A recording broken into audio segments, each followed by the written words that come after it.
Com licença dos meus pais, com a permissão dos rabinos, faça meia a todos, Lag Omer essa meia.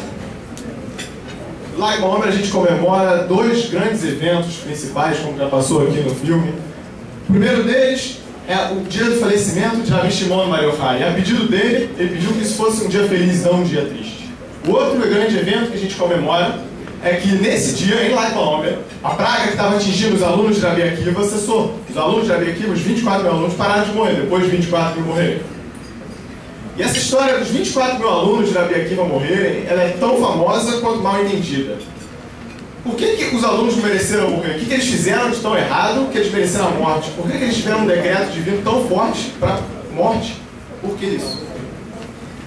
Eu não sei se vocês sabem, mas a Yeshivá de Rabi Akiva naquela época não era a única Yeshivá. Tinham várias outras Yeshivot, mas a de Rabi Akiva era melhor. Era como se fosse Harvard. Todo mundo queria entrar, era melhor. Só os estudiosos, que eram mais geniais, as mentes mais brilhantes, entravam nessa Yeshivá. Todo mundo queria estar lá, mas nem todo mundo conseguia entrar, porque só os melhores entravam. Criou uma classe os melhores estudiosos, os mais tzadikim, os mais sábios, entraram, só conseguiu entrar nessa Yeshivá. O resto tinha que ir para outra Yeshivá.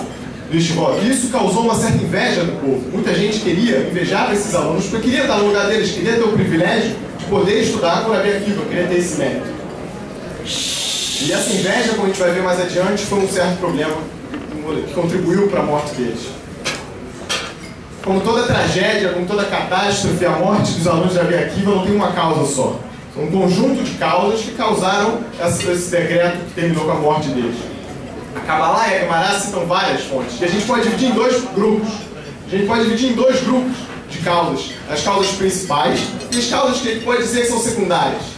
A Kabbalah diz, como uma das causas secundárias, que o número 24, diferente do jogo do bicho, pela Kabbalah, o número 24 significa Din. E quando os alunos atingiram 24 mil alunos, um Din muito severo caiu sobre eles. E eles, infelizmente, não conseguiram ultrapassar esse julgamento. Outra causa que a Gemara e a Kabbalah seguem, que são secundárias, é que esse período de Sfirat HaOmer que os alunos morreram é um período de julgamento, um período propício para o julgamento. Porque cada dia as pessoas têm que melhorar para conseguir chegar em Shavuot num nível espiritual alto. E cada dia a pessoa é julgada se ela melhorou ou não. Então é uma época propícia para julgamento. Além disso, todo mundo sabe que os sábios são julgados com mais severidade por Deus. E esses 24 mil alunos, lógico que eram grandes sábios. Mas a Kabbalah e a Gemara dizem duas causas que são principais. A primeira delas é que todo mundo conhece, que eles falharam em ver a Rafa, e o próximo como a ti mesmo. O que é extremamente difícil da gente entender como é que os alunos de Rabi Akiva, os melhores alunos de todo o povo, conseguiram falar exatamente daquilo que o rabino deles, Rabi Akiva, prezava mais. Rabi Akiva falou, Zé, claro, essa é a base de toda a Torá, ame o próximo a ti mesmo. Os próprios alunos dele falharam exatamente nisso. Como pode? Vamos deixar de lado essa pergunta e voltar a ela um pouco mais tarde. A outra causa para a morte dos alunos, a Kabbalah diz, foi o Ainará, foi o mal olhado, inveja. Que também é muito difícil da gente entender como é que é a inveja, como é que os invejados sofreram por causa da inveja. Na Torá é proibido você ter inveja da pessoa. E como é que os alunos de Rabi Akiva, que tinham, as outras pessoas tinham inveja deles, eles pagaram pelo que os outros fizeram. Por que eles sofreram por causa de Ainará dos outros? Para a gente entender, a gente precisa entender como funciona o Ainará. O Ainará funciona de uma maneira muito simples. Uma pessoa tem alguma coisa que outras não têm. Aqui embaixo, nesse mundo, isso gera um questionamento. As pessoas falam, por que ele tem isso e eu não tenho? Por que ele não eu? Então por que ele ou não outro? Por que ele fez para merecer isso? Por que ele não eu? Esse questionamento aqui embaixo repercute no tribunal celestial e faz um questionamento lá em cima. Os anjos acusadores fazem exatamente a mesma pergunta para Deus. Fala, por que esse e não aquele? O que essa pessoa fez para merecer isso? Por que ele e não o outro? Deus ouve essa acusação e abre o arquivo, abre um julgamento para essa pessoa. E esse julgamento, Deus abre, vê os méritos dessa pessoa. E se ela tem méritos, continua com o que ela tem. Se ela não tiver méritos, Deus nos livre, Deus pode tirar aquilo que a pessoa tinha. E assim funciona o Ainará. Mas o Ainará tem um antídoto, e um antídoto melhor do que qualquer correntinha vermelha ou aquele negocinho vermelho azul que as pessoas fazem colar. Um antídoto muito melhor do que qualquer um desses. E o antídoto é simples, é você saber que tudo que a gente tem, tudo que a gente conquista, é por bondade divina. Nada é do nosso mérito. A gente não consegue fazer as coisas sozinho. Deus dá as coisas pra gente por bondade. Se a gente entende isso, a gente fica imune ao Ainará. Esse é o antídoto para Ainará. Por quê? Porque quando o questionamento aqui embaixo repercutir lá em cima, os anjos acusadores falarem, por que essa pessoa ela tem méritos para isso? Se Deus olhar, realmente essa pessoa não tem méritos, Vou tirar? Não vou tirar. Porque Deus vai falar, né? Ele sabe que não é por causa dele, é por bondade minha. Deus fala isso. E os anjos não vão falar, Deus, por que você é bondoso? Porque Deus é bondoso. O antídoto para o Ainará é você saber que tudo que você tem, tudo que você conquistou, é por bondade divina. Mas se eu sei isso, se eu estou falando isso para vocês, com certeza absoluta, os alunos de Rabi Akiva sabiam. Então por que eles não usaram esse antídoto? Por que eles não fizeram isso se eles não sabiam disso? É uma coisa que eu sei. Se eu sei, eles sabiam com certeza. A gente entender isso, a gente tem que entender o erro deles em Be'ahavta Le'achakamorra, que está diretamente conectado.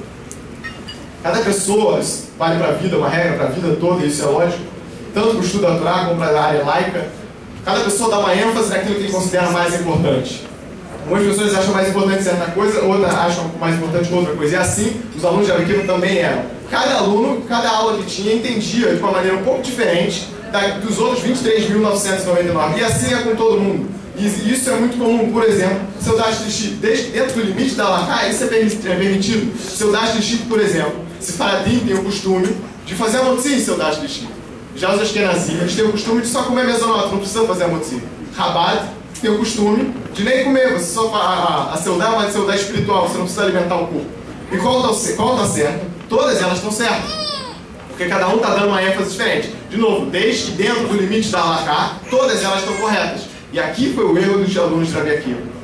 Cada um deles entendia de uma maneira um pouquinho diferente do outro.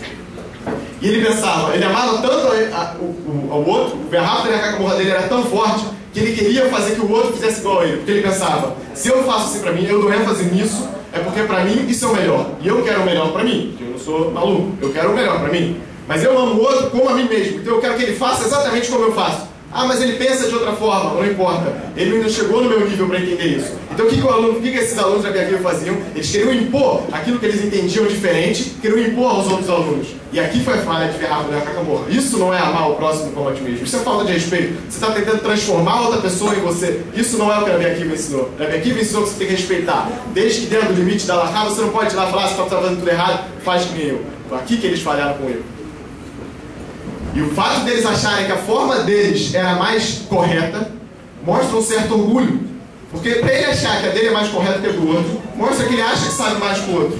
Isso é o orgulho. E o orgulho é a fonte de todos os pecados. E quando ele tinha orgulho, e por que ele tinha orgulho? Ele tinha esse orgulho porque ele pensava, eu estudo na Yeshiva de Rabi Akiva, eu sou um dos melhores alunos, eu quero impor isso para os outros, eu quero que eles façam do meu jeito, porque o meu jeito é mais forte. Mas por que ele é mais certo? Por que ele falava isso? Porque ele achava que ele só estava na Yeshiva de Rabi Akiva porque ele era genial, porque ele era brilhante, porque ele é inteligente, porque ele conseguiu isso. E não porque Deus colocou ele lá por bondade. E aqui, com isso, o Ainará conseguiu afetar eles. Formou um conjunto de fatores. O Ainará, somado ao número 24, somado à época do ano, somado ao erro do Be'ahavta Le'achakamorra, culminou nesse decreto divino que matou os 24 mil alunos. Foram dois erros muito simples, né? Eles falharam em Be'ahavta Le'achakamorra, eles queriam transformar as outras pessoas, desrespeitavam o outro, e achavam que o que eles conseguiam era por causa dele, era mérito deles, era o crédito deles, não porque Deus dava bondade. São dois erros muito simples, né? Na verdade não são. Na verdade são dois erros extremamente, essas ideias são extremamente avançadas. A gente vive no mundo ocidental, que é dito avançado, porque estou longe de alcançar essas ideias. A gente cansa de ouvir o meu direito, termina onde começa o do outro. Isso não é Be'ahavta Le'achakamorra. Be'ahavta Le'achakamorra é muito mais do que isso. Te conto uma história sobre o pai de Rav Kanievski, que está vivo hoje em Israel, que ele foi, antes de Sukkot, ele foi comprar um etrog. E ele entrou numa loja e nenhum etrog agradou ele. Ele não gostou de nenhum etrog, mas mesmo assim ele comprou o etrog. Aí os alunos perguntaram para ele, por que você está comprando esse etrog se ele não te agradou? Por que você está comprando uma coisa que não é do seu agrado? Aí ele respondeu, imagina o que pode acontecer para esse vendedor, para essa loja, tanto envergonhar ele como financeiramente, se um rabino famoso que nem eu entra na loja e não compra nada. O que isso pode causar para esse judeu?